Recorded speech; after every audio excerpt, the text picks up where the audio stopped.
Hi, this is Mike Torsha. Welcome to Live Well and Thrive. I have a very special guest, my dear friend, Sebastian Siegel. Welcome. Pleasure to be here. So we haven't talked in a while. So you've been everything from champion fitness model to how many covers have you done? Yeah, it's over 100. 100 covers. 100, 200 maybe. And then you're acting. I remember several movies and TV shows you've been in, and now transition to a director, producer, writer. I mean, you're doing it all now. But I like how you evolved over the years. You know, you're mainly emphasizing your physical being, and now it's your spiritual being that's really thriving. So what created that shift? I wanted to know, because I know how you do those meditations and those special lectures where you're really bringing out good energy in people. So how did you go from that hardcore athlete to now this incredible filmmaker and spiritual human being, man? Thank you for that. It's interesting because I think that the others started first. That really my interest, I think, as a kid was in transcendence and religions and meditation. And my father was Jewish, but was a professor of Indian religions. And so, Hinduism and then Buddhism and Zen interested me. And then my stepfather was Christian. So I went to a Christian school in South Texas. I was living between my father and my stepfather, my mother. I was in school in Connecticut for a while. So all these different influences, I think, had me asking these kinds of questions about transcendence and sort of what is this and what's really going on and what lives on forever. And so then, therefore, I think my interest really in the ocean and interconnectivity and sort of like what ties us all together on one level. And then in another level, in the way that you were talking about how you start every morning with grounding, being under the sun, and being in the, touching the earth. That the physicality was something for, I think, me as a kid, retrospectively, a way to really process that in a phenomenological way. Like, okay, I feel the earth here now.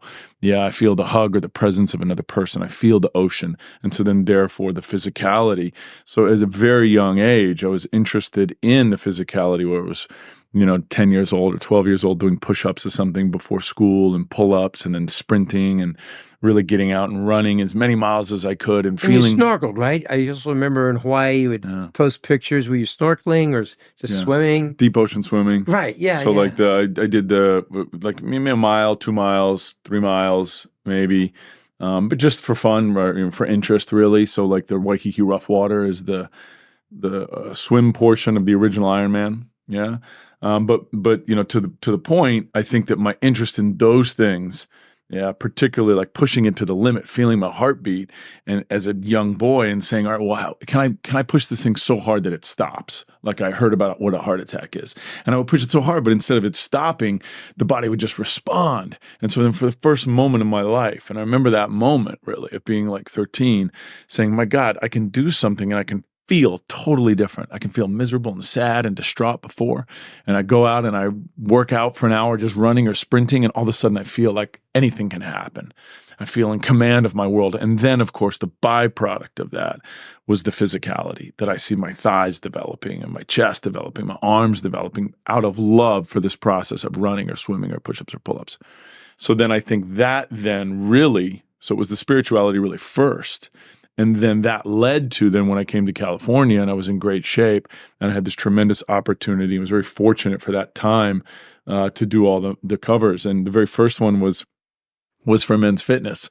And I was like, I just loved working out. You catch me Friday morning, Saturday night, Sunday night, I'd be at Gold's Gym and I'd just be working out. I wasn't saying no to all the parties and all the things. It was like I had moved to California from Hawaii. And I knew that if I was leaving Hawaii, which was one of the most beautiful places in the world, and I was going to be here in California, that I wasn't going to go out and screw off, that I was going to be very focused and very disciplined. I wanted to work in film and storytelling, and I loved exercise.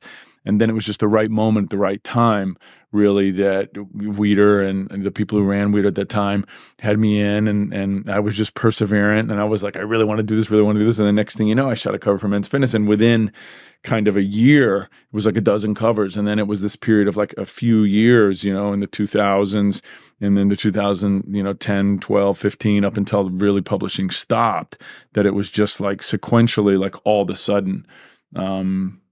So I was very fortunate, for that. And I think that you and I, and particularly you've had such a a span in, as a stronghold and central person in the world of fitness and bodybuilding, because you started so young. Like there's this, pictures of Gold's Gym Yeah. that you're in, which with like Chris Dickerson and, all the great bodybuilders ever, from early and going on, and you're still there and you still look great and you're still, Yeah, I was a teenager. We were all working out in Gold's. It was on 2nd Street. And I remember Pete Congrassi and Tim Kimber said, "Come on outside, we're going to take a picture." So I just went out there like this, and Luis right over here, and Mentor's over here, and like this. But, 18, I think it was about 220, that's good muscle mass, So training with Arnold every summer. I'd come out here and train with him when I'd come out. So it was my camp. Mhm. So I lived in New York. I'd come out to California. I would train with Arnold and Franco and Berto Fox. I mean, all the Cal Scalic, all the champions, the Mensers, Casey Viator, Sergio Oliva. I would be just training with these guys that I idolized. So I was like, okay, I was trying Sergio Oliva's workout. I was trying Mike and Ray Mentzer's workout. I was trying Casey Viator's, and I was trying Schwarzenegger's and Columbo's and Berto Fox's and Bob Paris. So I was working out with all these people. And I was like, oh my God, I'm in heaven, But I'd come back every summer to experience and tell them, hey, I just won this and that, because I was winning all these shows East Coast. But the Mecca was heavenly. Is a place when you walk in there, the energy you feel when you walk in that gym. Yeah. Unfortunately, it's not there anymore.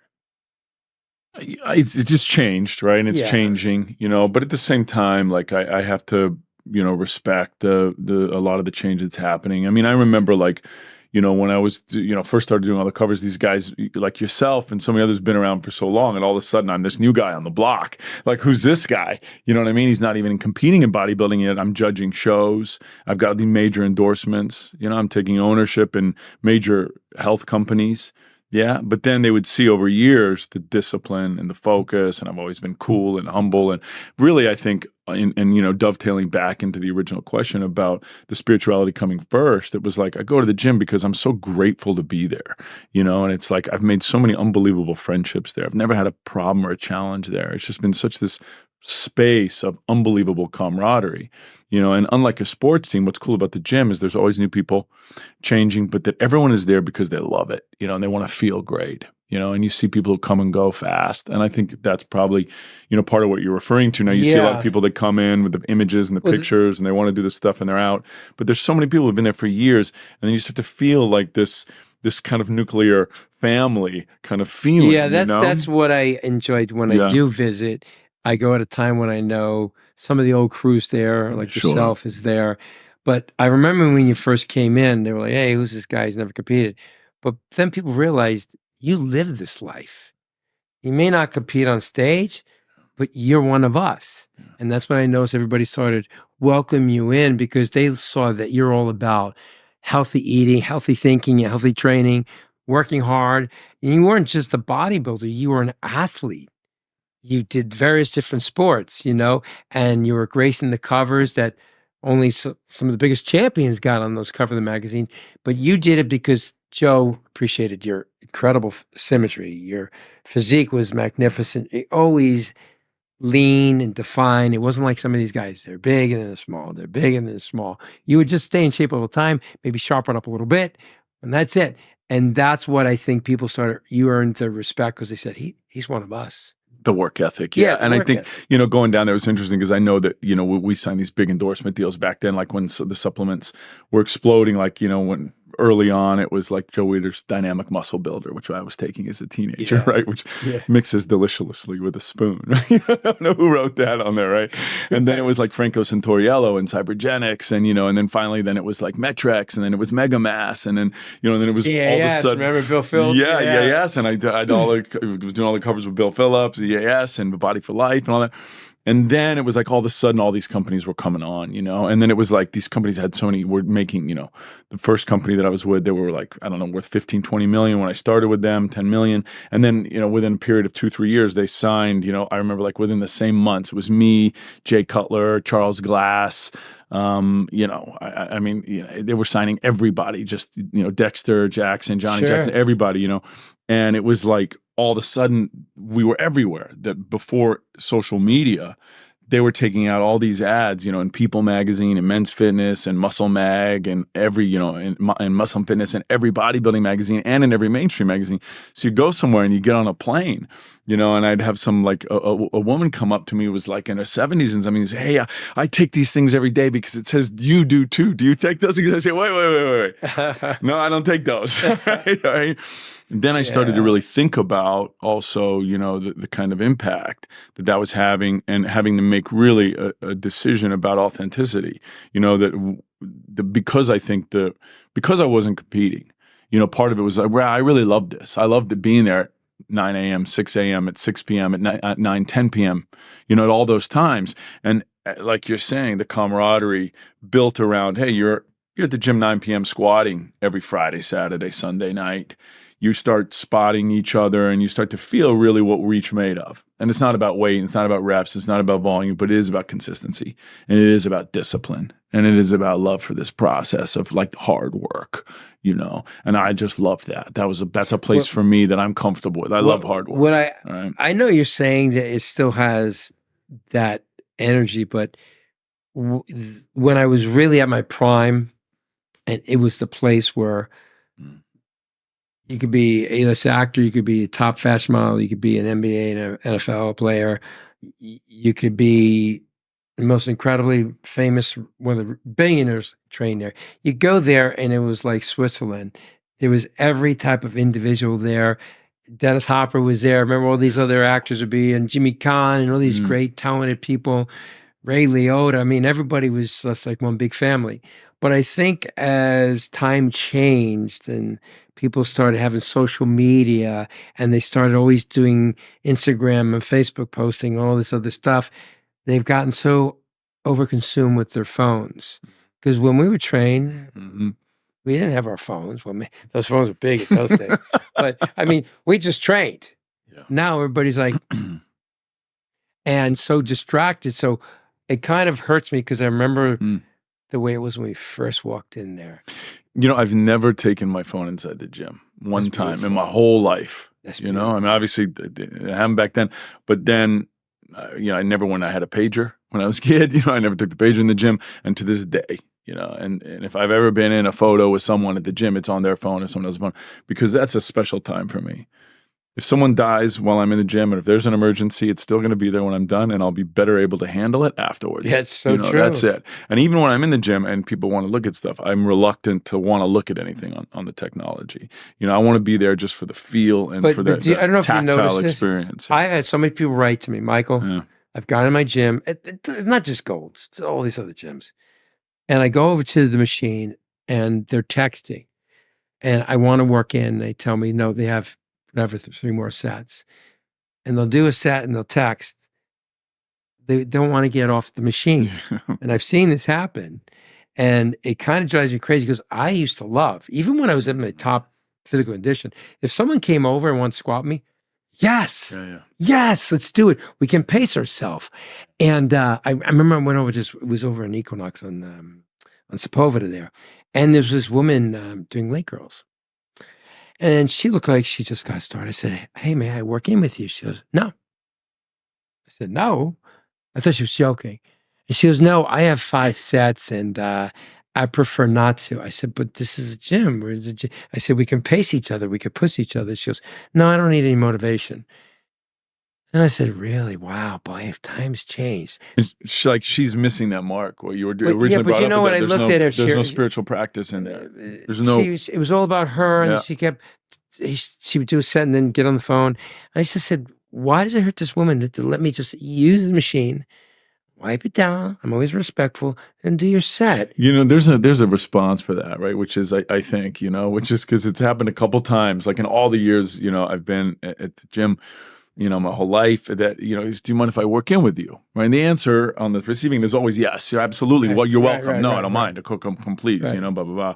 Or if there's 2 or 3 of us, somebody just, hey, there's 2 or 3 of us, can you work with that? That's cool. Doing that's right? cool. But if it's just one person, he's like, do you mind if I work in? Right?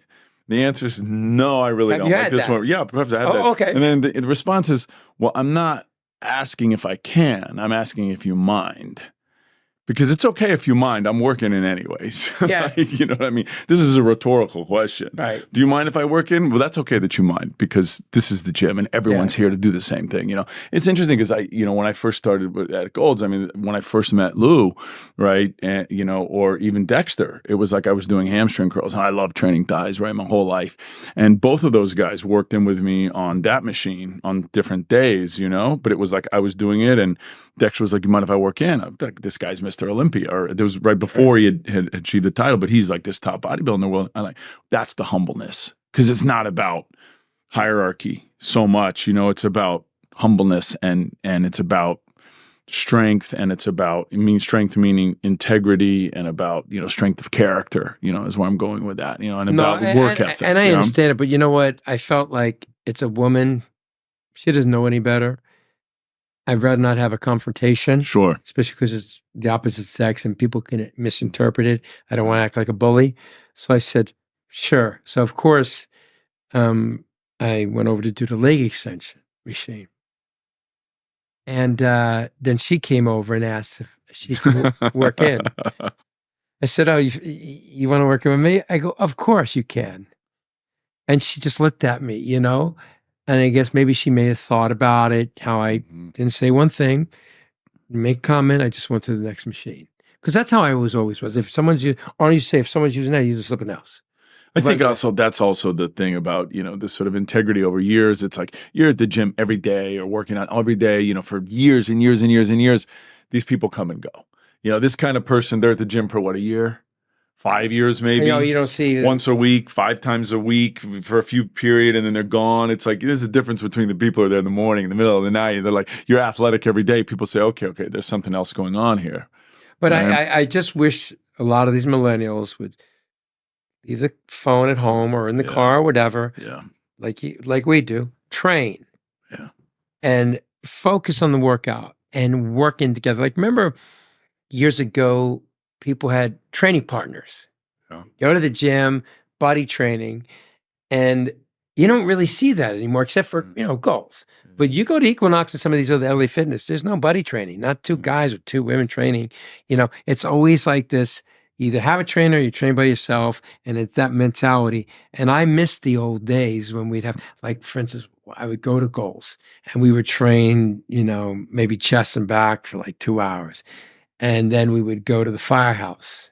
We'd have a meal, and we'd just catch up. And then we'd walk over, or we'd go to one of the other cafes, down the road. And it was beautiful. Now it's so funny. I train and then I leave Gold's and I ask, hey, what are you doing after that? And then they're at the Rose Cafe. I mean, what happened to the brotherhood? You know what I mean? Because I used to enjoy that kind of walk down to Rose or the firehouse, and the bodybuilder breakfast. And it just,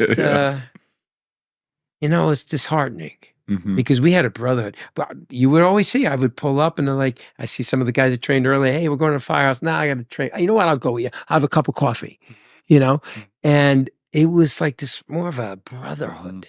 I think also that now, with social media, everything has become global, It's not just Las Vegas, it's also Dubai, and it's also New York, and it's also all these places around the world. Whereas I think at that time, if somebody wanted to be in bodybuilding or fitness or in health in any capacity, they had to come to Gold's, right? That was it. That was the space, and that's part of why I was so fortunate to shoot all, to do all those endorsements and own those companies and be on all those magazine covers, was because I was at Gold's every day, and so many of the photographers and so many of the things were running through there, right? We were all there. Everybody was there. Whereas now people don't have to necessarily be there to achieve things, that were only achievable at that time. Yeah. Well, also too, I really don't like the equipment being outside in the rain and being weathered and rusted. It's heartbreaking. The equipment is not meant for outdoor use. And I started looking at those hammer strength pieces that are getting all rusted, and even the cardio piece. Those are cardio are not outdoor equipment. And you got the ocean air, and then you have the rain and other elements.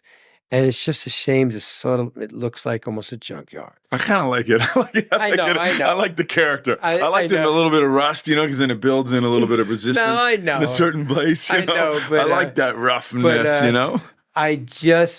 I'm just so damn spoiled Sure. because even when I trained at World's Gym, Yeah. Joe Gold was making sure he'd always lubricate all the pulleys, make sure it was going very smooth. There wasn't one tear in any of the upholstery.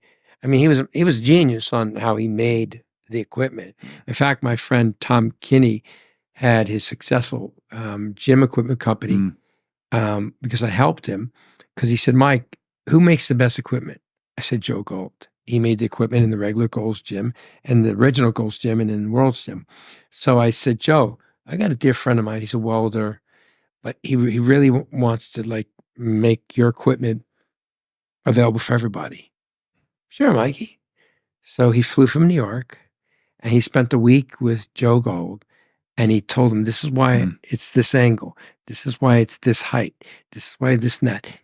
And he like educated him and he created one of the biggest manufacturing companies for, it's called TK Gym Equipment, super successful.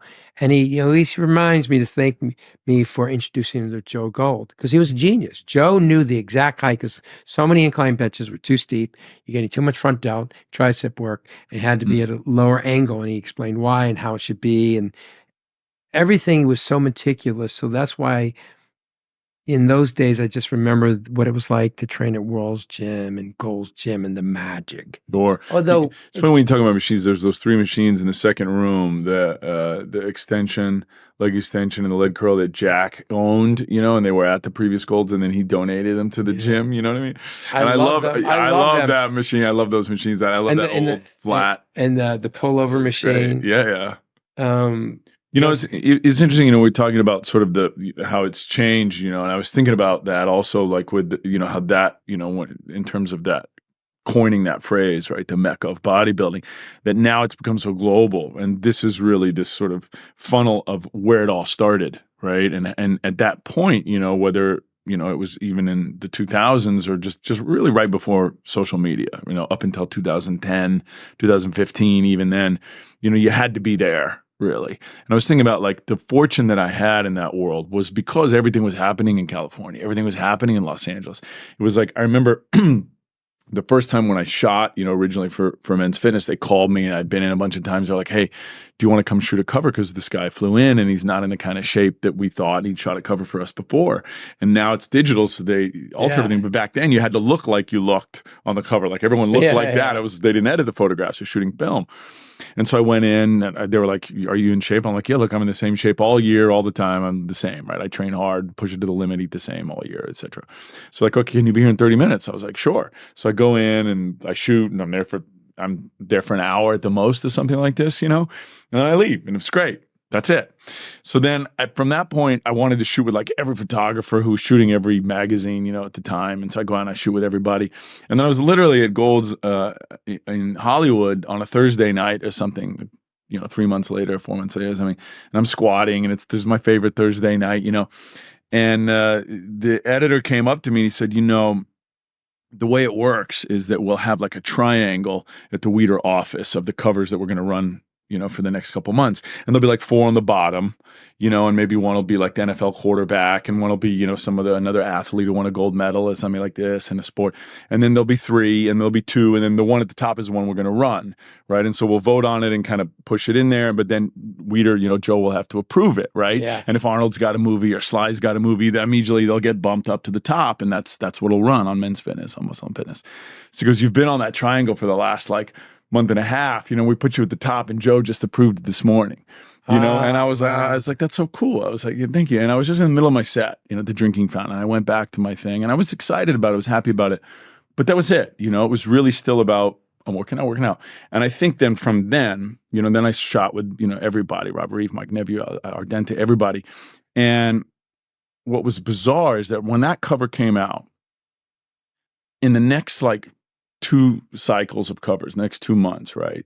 I showed up the newsstand one time, and I'm on like almost every magazine, like Men's Fitness, Muscle and Fitness, Wow, that's fantastic. Physical, Bill Phillips magazine, Yeah. right? Muscle Media, it was called at the time. And I was so embarrassed, right? It was a Raps magazine, one of Bob Kennedy's magazines. I was like, I'm never going to work again. Like, they're all going to hate me. You know what I mean? Like, because they're all kind of competitors, right? I was like, I left the magazine rack and I was like, oh my God, this is crazy. People are like looking at me. And it was the opposite. It was like all of a sudden I was so fortunate, that all these doors then opened. Then it was like, taking ownership of these companies and doing the endorsement deals. I got and to all tell this you stuff, something. I would go to the magazine stand, because I always like to see the magazines. And I remember seeing you on multiple covers, and I was so touched to see that you've risen so high in the ranks. But you paid your dues. And I just had this big smile on my face, because I was like, Hey, thank you, brother. Every year, I used to like to coordinate with Iron Man. That was John Ballack and Mike Nevue, and do shoot a cover on my birthday. That was just fun for me. I thought, what's the best way? Because after a while, I started sort of producing these covers and or saying like, who's going to be on the cover with me? I really want the best woman who's going to sell the most magazines, right? I get it, and like would work it out. Would talk to John, talk to Mike.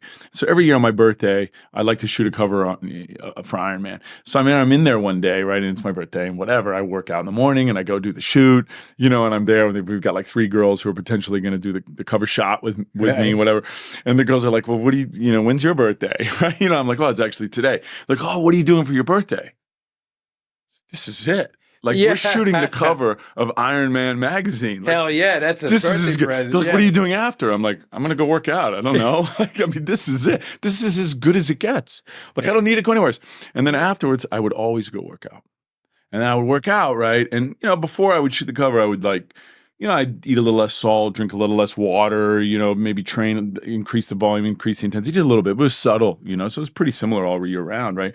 And then so many times I'd be at the gym, like even that evening, after doing covers, people would be like, man, you're like in great shape. Like, what are you getting ready for? Like, nothing, man. I'm just here. Like, I was like, yeah, I actually shot a cover this morning. They're like, what are you doing here? I'm like, because I'm not doing this to look good. Yeah. I do this because I love this. And the physicality is a byproduct of my love for the work and being here, and doing the thing, You just brought back memory. I remember when I was doing a photo shoot with Mike Neveu, and I forget which model I was with, and they wanted to be me on the bench, and they put those fake plates, those aluminum plates, and I insisted for them to go get real plates. I said, no, I don't feel right. And he laughed. And he goes, Mike, you're the only model that ever complained, because I'm a bencher. I could bench 550 for triple. So he laughed, and he had to go get me plates, because I want the real thing. Because I didn't want to have that weight or that curl, whatever, with the aluminum plate. To me, psychologically, it's how I would have felt about myself. Sure, I know what you're talking about. Right? You know what I mean? Because down at that studio, you put on like, I remember doing like the deep squat, and you squat the same. I would squat to the floor, right? My whole life, no belt, no wraps, none of my everything, right? And I never lifted that heavy, right? So I'm squatting 315 to the floor and doing reps on that, or 225 for 10 sets of 20 reps. But down in Nevue's studio, if I put those plates on, I put 5 plates on, it looks so good, right? I said, no, I can't do this, because then I can't be at the gym next week and I run into like Jay Cutler, Dexter Jackson. They're gonna be like, wait a second, man, I saw you in that photo. No, that's not right, No, because I remember the times when I did some photos with Mike and Ray Mentzer. Man, we had some serious weight that we were throwing, and the expression on our face and the veins coming out of our arms and our legs, you can't duplicate that with that fake plate. I'm sorry. That's right. So I did those photo shoots, and and later on I didn't care. But when it was really they wanted me to do aggressive workout, get me when I'm pumped. Get the expression in my face, the veins on the side of my skull, I want it to be raw. And I thought that's what I did with a lot of the photographers. I told them, don't give me the fake plates. I want real weight. I want you to capture real workout. And I'll actually do legs when you shoot me. I'll just do a whole leg workout. And actually, we had fun. John Baylor did some really cool shit with me. But I was always the guy they like, Torch, he's the real deal. He has the one to use our fake plates. But That was just me. It was just me. I felt better doing that. You know, it's interesting because I think that, you know, we're talking about sort of the relationship, I think, between fitness and athleticism and bodybuilding and film is that it requires such unbelievable work ethic, right, to make a movie, you know? And I think that that same kind of work ethic of an Olympian, yeah, or a gold medal athlete or triathlete, it's the same. It requires this unprecedented kind of wake up in the morning, say, I don't know what the end result here is going to be, but I love this work and I'm going to do this thing. So I think that's why you've seen so many people who are in, you know, fitness or athletics or bodybuilding in some way, then go into film in some capacity, whether it's as writers or producers or directors, et cetera, actors, because the relationship of work ethic is so similar, right? It's like you start on a movie. I don't know how long it's going to take. My last movie as a producer, as a director, as a writer took almost 10 years from the moment I optioned it to the moment that we opened up at the Chinese Theater IMAX. When I started that, I didn't think, well, okay, I'm going to open this at the Chinese Theater, the most important movie theater in the world. It's going to be one of those popular movies in all of Latin America. If I'd have known that, it'd been very easy to stay motivated. I had to stay motivated in the same way athletically to say, you know what, I love this, and I'm going to give my day to this. Again and again and again and again and again and again. It's going to be a few thousand days before this thing opens. I don't know, you know? And it requires that kind of willingness to surrender to the work. Yeah. And I think that's like indicative, you know, of your success and your ability to stay always in it, you know, always in and it. true to on the myself, cutting like you edge. have with yourself. But yeah, you're an amazing man. And I remember you being that young buck in the gym. And it really just always put a smile on my face when I would see you at a show, at an event, or just training with some of the old pros, because I was really proud of you because you really grew as an individual, you know, mentally, emotionally, physically, you know. And I just love seeing that growth steady. And you were steady with it. I mean, you had a fast projection point, you know, and I liked how you got away from the modeling, then you got into doing acting, and then the producing and the directing. You evolved, and right in front of me over these years. I mean, I don't know how many years it is. It's been a long time. 5. I wish only 5. I mean, I think, you know, it's interesting because I think it's like the work ethic is always about the work ethic, you know, and it's not to make it such like a heavy, horrible grind. It's about making it the opposite is fun. Right. And that's the thing I think that we learn, right, in the gym, whether it was like, you know, when I was in school in Connecticut, you know, and I was 13 or 14. By the time I was 14, I was in better shape than anyone in the school. My roommates were captain of football, captain of lacrosse, captain of all these sports, and I was the weight room manager because I loved reading the magazine, every Muscle and Fitness, every night, you know, every morning I'd be reading it. You know, I was learning about kinesiology and physiology and going down and trying this stuff, and we didn't have any of the equipment. You know, I remember we would go down and we would do military press. You get your buddy to sit behind you on the bench and put his arms out like this, and you'd use your buddy's back as the bench, you know, and go like this, and we'd set up 2, you know, benches to make the dip machine, you know, and then we'd like cut off the showers and turn on the steam and skip rope wearing a bunch of sweats to like, you know, wasn't it fun being yeah. improvising, right? Oh, yeah. But anyway, I got to wrap it because we have a time restriction here. But thank you, bottom of my heart, for coming on and sharing all your wisdom and your journey. And you'll have to definitely come on again. It's such a pleasure to be here. Thanks for having me, Mike. Mike Torsia signing off. Thank you for watching Live Well and Thrive. And please, we need your support. Please subscribe. Thank you.